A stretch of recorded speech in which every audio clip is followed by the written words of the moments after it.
Nah, kalau misalkan seperti ini, ada kasus ya, teman saya itu dia itu tidak hadir, tidak diobservasi karena dia sudah keluar dapodik, nggak masuk ke sekolah lagi, sehingga di sini apakah kita bisa mengajukan sanggah? Bagi teman-teman yang tidak lulus P3K Guru tahun 2022, di sini sudah masuk dalam masa sanggah dan sudah muncul untuk tombol kita mengajukan sanggah ya. Nah, semuanya di sini kita akan berbagi update informasi terbaru, yaitu terkait tentang kode-kode kelulusan yang ada pada pengumuman kelulusan P3K Guru 2022. Tentunya di sini juga senada ya dengan yang diberikan antara instansi kemudian SSCSN dengan guru P3K Kemdikbud.go.id.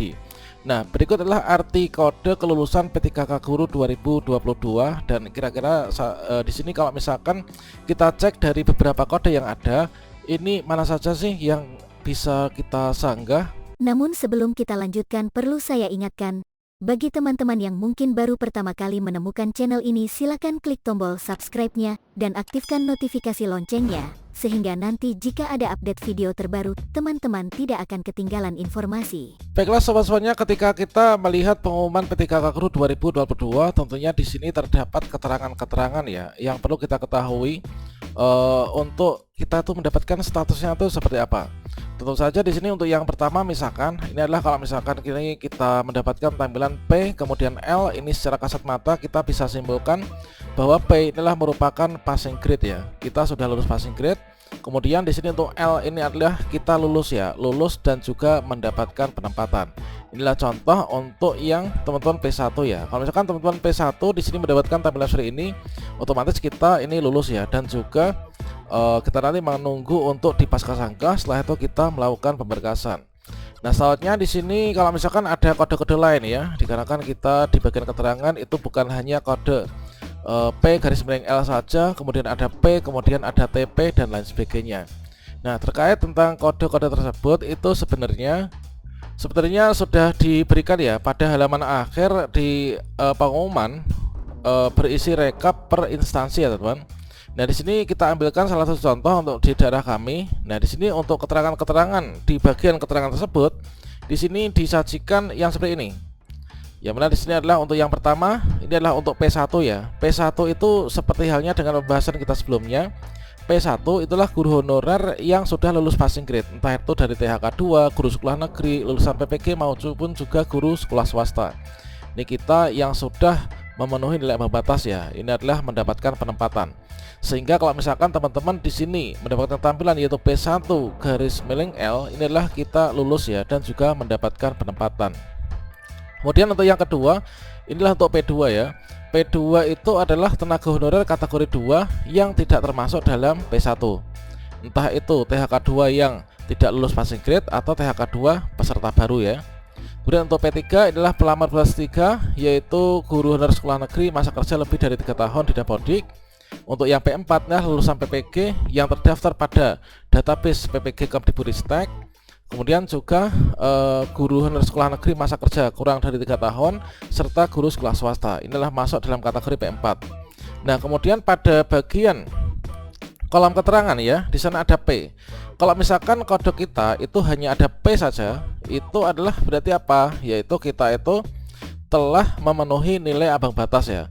Kalau misalkan hanya P adalah kita lulus passing grade. Kalau misalkan ada garis miring L, ini adalah kita memenuhi nilai ambang batas, kemudian juga kita lulus ya, mendapatkan penempatan. Kalau misalkan kita hanya P saja, itu berarti bagaimana? Kalau P itu berarti kita itu hanya lulus passing grade saja, namun kita itu tidak mendapatkan penempatan. Mengapa kita tidak mendapat penempatan? Itu dikarenakan apa? Yaitu kita itu kalah perankingan ya. Jadi nilai yang kita dapatkan itu di bawahnya peserta yang mendapatkan penempatan. Misalkan untuk peserta yang kategori P3 misalkan ya, P3 itu kan melalui mekanisme seleksi observasi ya. Nah, dari seleksi observasi yang dilakukan oleh guru senior, kemudian juga pengawas, kemudian kepala sekolah, serta dinilai serta diberikan pembobotan oleh BKPSDM dengan Dinas Pendidikan. Kalau misalkan di sini kategori kita adalah hanya P saja, kita lulus passing grade, namun kita itu tidak dapat penempatan dikarenakan ketersediaan informasi itu terbatas. Tentunya diberikan untuk yang mendapatkan nilai total itu lebih tinggi. Kalau misalkan teman-teman ini P garis miring L, ini adalah kita lulus ya. Kemudian ini adalah L telah lulus ya, bisa lulus. Kemudian di sini untuk TL itu adalah peserta yang tidak lolos ya. Ini adalah dan tidak memenuhi nilai ambang batas. Nah, ini biasanya ditemukan banyak itu untuk teman-teman pelamar umum ya. Dikarenakan untuk kita lulus itu kan kita harus memenuhi nilai ambang batas atau passing grade. Kita juga harus mendapatkan peringkat tertinggi ya. Jadi untuk L telah lulus, kemudian TL ini tidak lulus, kemudian kalau TH ini adalah peserta tidak hadir ya. Peserta tidak hadir. Kemudian kalau TP ini adalah peserta tidak mendapatkan penempatan. Nah, TP itulah tidak mendapatkan penempatan. Kemudian kalau TMS itulah pelamar P3K guru yang tidak memenuhi syarat. Tidak memenuhi syarat, entah itu dari berkas-berkasnya atau mungkin juga data-datanya. Kalau TO itulah tidak dilakukan penilaian kesesuaian observasi untuk P2 dan juga P3. Nah, di sini ada salah satu kawan saya yang mana ketika itu sudah tidak aktif ya, keluar dari sekolah, kemudian ketika dilakukan observasi itu tidak dilakukan observasi dikarenakan apa? Untuk dapodiknya sudah dikeluarkan, beliaunya nggak konfirmasi sehingga tidak muncul pada aplikasi penilaian ya, kesesuaian. Sehingga di sini dapat keterangan yaitu TO teman-teman. Kemudian untuk APS ya, APS itulah peserta yang mengajukan pengunduran diri. Kalau A adalah pelamar yang punya serdik berdasarkan data Kemdikbudristek yang linear dengan jabatan yang dilamar ya. Ini mendapat nilai paling tinggi 100%. Untuk B ini adalah peserta atau pelamar penyandang disabilitas. Inilah kalau sudah terverifikasi, ini adalah mendapatkan afirmasi sebesar 10%. Nah, dari kode-kode ini kira-kira mana saja sih yang bisa dilakukan untuk sanggah? Dan tentunya bagi teman-teman yang tidak lulus atau tidak mendapatkan penempatan, ini bisa juga untuk mengajukan sanggah ya. Dikarenakan bagi teman-teman yang tidak lulus, ini tentunya di akunnya ini akan muncul link yang seperti ini ya. Ini nanti kita bisa manfaatkan waktu sanggah ini untuk teman-teman yang nggak lulus, ini adalah bisa mengajukan sanggah.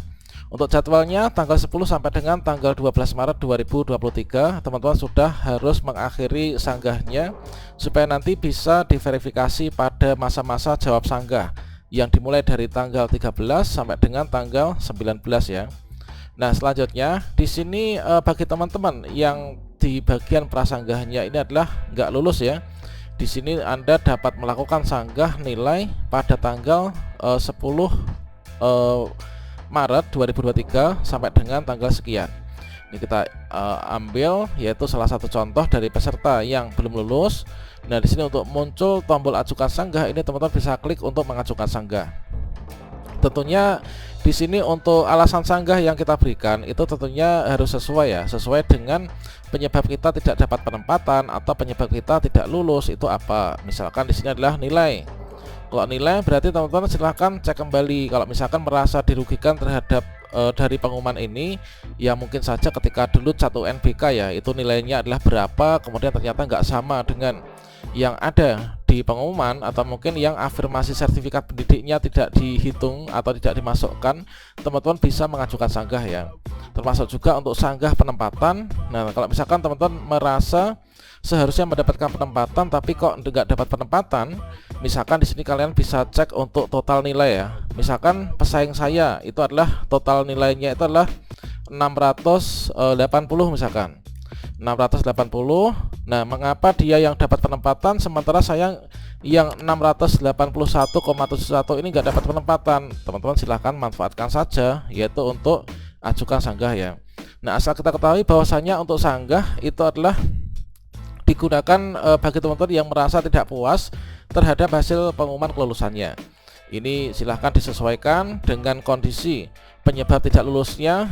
Apakah teman-teman itu masuk dalam kategori P1 sampai dengan P4, kemudian juga statusnya itu adalah tidak dapat penempatan, ataupun juga teman-teman itu di sini untuk afirmasinya mungkin ini tidak dihitung. Ini silahkan mengajukan sanggah. Nah, kalau misalkan seperti ini ada kasus ya, teman saya itu dia itu tidak hadir, tidak diobservasi karena dia sudah keluar dapodik, nggak masuk ke sekolah lagi, sehingga di sini apakah kita bisa mengajukan sanggah? Tentunya tidak bisa. Dikarenakan apa? Dikarenakan kita nggak ikut observasi kan. Terus yang mau disanggah itu apanya gitu kan? Nah, itu teman-teman terkait tentang kode-kode yang bisa diajukan sanggah. Nah, sini silahkan saja manfaatkan untuk tombol ajukan sanggah kalau misalkan teman-teman ini merasa ada kesalahan ya terhadap pengumuman ini.